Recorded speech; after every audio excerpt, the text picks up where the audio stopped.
Hello, welcome to another episode of Think Critically with Anduin Omari. Hi, I am Anduin. Today we dissect the rule of law, not as a dusty legal concept, but as the fragile shield protecting you from arbitrary power.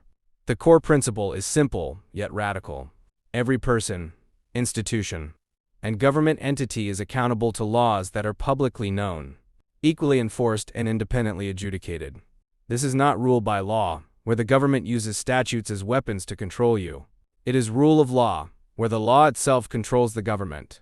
The World Justice Project's 2025 Index confirms the stakes, reporting that the rule of law declined in 68% of countries last year, with judicial independence eroding in over 60% of nations.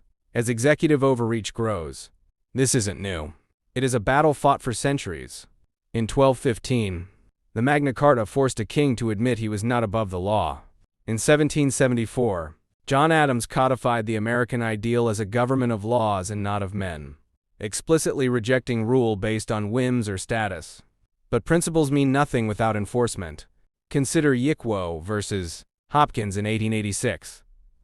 The Supreme Court struck down a San Francisco ordinance that was neutral on paper, but enforced with an evil eye and unequal hand against Chinese laundry owners, proving that unequal application violates the Constitution just as much as unjust laws.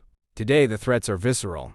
In 2025 and 2026, federal judges faced a surge in death threats and swatting incidents, with prosecutions for threatening officials tripling over the last decade, often triggered by rulings that displeased political factions. This is the rule of men trying to reclaim ground through intimidation. The system is not self-executing. The Brennan Center and legal scholars warn that without constant citizen vigilance, constitutional rot sets in.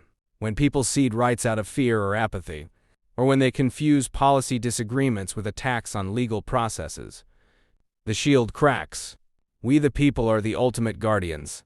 It requires us to demand accountability regardless of party, defend the independence of courts even when we dislike their rulings, and understand that due process protects the innocent and the guilty alike, because denying it to one threatens it for all.